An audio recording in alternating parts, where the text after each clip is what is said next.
अस्सलाम वालेकुम friend, welcome to my YouTube channel the power of world. अगर आप लोगों ने हमारे YouTube channel the power of world subscribe नहीं किया तो इसको सब्सक्राइब ज़रूर कर लें और साथ घंटी के आइकॉन को ज़रूर प्रेस कर दिया करें।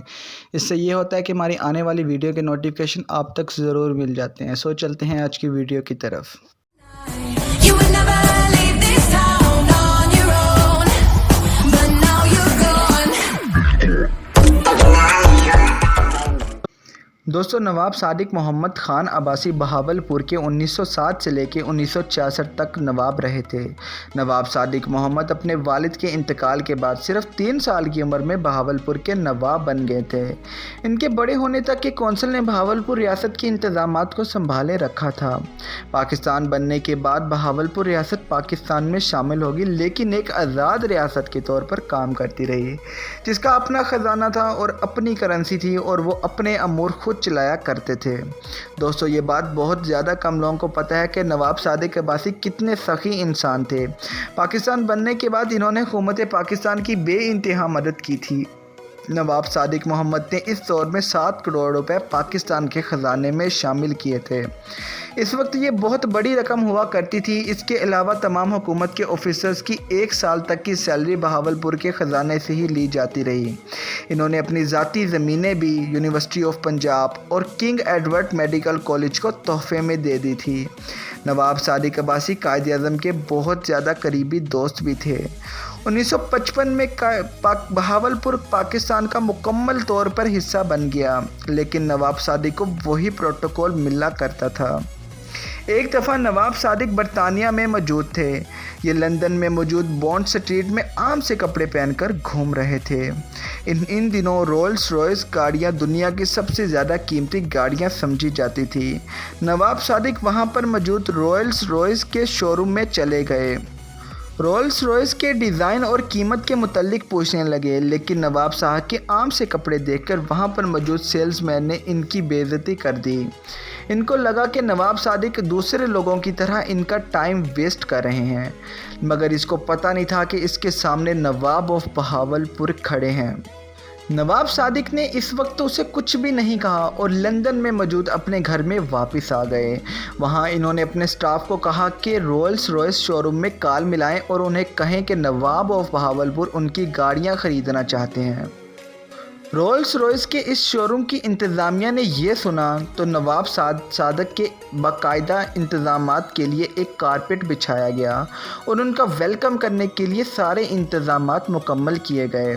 नवाब सादिक एक रॉयल चेयर्स में रोल्स रॉयस के शोरूम में पहुंचे। इन्होंने रॉयल कपड़े पहने हुए थे और इनके साथ इनकी एक स्टाफ की बहुत बड़ी फ़ौज मौजूद थी। शोरूम में इस वक्त 6 रोल्स रॉयस गाड़ियां मौजूद थी। नवाब सादिक ने 6 की 6 गाड़ियां ख़रीद ली और इनको पाकिस्तान इंपोर्ट करवाने का ऑर्डर भी दे दिया। नवाब सादिक ने पाकिस्तान पहुंचने के कुछ अर्सा के बाद नवाब साहब को वो 6 की 6 रोल्स रॉयस गाड़ियां डिलीवर हो गई। लेकिन फिर नवाब साहब ने वो किया जो किसी ने सोचा भी ना होगा। नवाब सादिक ने अपनी बेइज्जती का बदला लेने के लिए और रोल्स रॉयस को सबक सिखाने के लिए बहावलपुर रियासत की म्यूनिसिपल डिपार्टमेंट को हुक्म दिया कि वो इन 6 कीमती रोल्स रॉयस गाड़ियों को अपने पास रख लें और इनके आगे झाड़ू और मोप लगाकर इनसे शहर की सफाई का काम लिया जाए। दुनिया की सबसे महंगी और एग्जीक्यूटिव गाड़ियाँ बहावलपुर में कचरा कूड़ा साफ़ करने और उठाने के काम करने लगी। ये खबर देखते ही देखते पूरी दुनिया में फैल गई और रोल्स रॉयस के लिए एक बहुत बड़ा धचका साबित हुई। इसकी अहमियत इस वजह से पूरी दुनिया में कम हो गई और ये एक मजाक बन गया कि इतनी महंगी गाड़ी एक जगह पर कचरा उठाती है। रोल्स रॉयस की रेपुटेशन ख़तरे में पड़ गई। इससे रोल्स रॉयस का रेवेन्यू भी काफ़ी गिर गया था।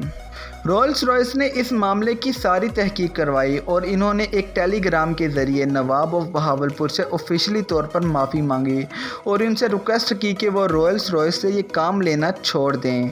इन्होंने नवाब साहब को कुछ गाड़ियां तोहफे में भी दे दी। نواب صاحب نے یہ سب کچھ رولس روئس کو سبق سکھانے کے لیے کیا تھا اور ان کو احساس دلانے کے لیے کیا تھا۔ نواب صاحب کو پتہ چل گیا تھا کہ اب ان کا مقصد پورا ہو چکا ہے، تو انہوں نے حکم دیا کہ رولس روئس سے کچرا اٹھانا بند کر دیا جائے۔ دوستو، ویڈیو کی آخر میں آپ لوگوں کو یہ بھی بتاتا چلوں کہ یہ کہانی اور بہت سے لوگوں کے ساتھ جوڑی جاتی ہے، جیسا کہ نظام آف حیدرآباد یا مہاراجہ راجستھان یا پھر مہاراجہ آف پٹیالہ بھپندر سنگھ کے ساتھ۔ ہو سکتا ہے کہ نواب آف بہاولپور کے دیکھا دیکھی رولس روئس سے کچرا اٹھانا اس خطے میں ایک ٹرینڈ بن گیا ہو اور دوسرے مہاراجہ اور نواب بھی ایسا کرنا شروع ہو گئے ہوں، لیکن ایک بات یہ کنفرم ہے کہ یہ کہانی نواب آف بہاولپور یعنی نواب صادق محمد خان عباسی کی ہی ہے۔ دوستو، یہ ویڈیو آپ لوگوں کو کیسی لگی اس کے بارے میں اپنی قیمتی رائے کا اظہار کومنٹ سیکشن میں ضرور دیا کریں۔ اگر آپ لوگوں نے ہمارا YouTube channel the power of word subscribe نہیں کیا تو یہاں پہ ایک آئیکن نظر آ رہا ہوگا، اس پہ پریس کر دیں اور سبسکرائب کر لیں۔ اللہ حافظ۔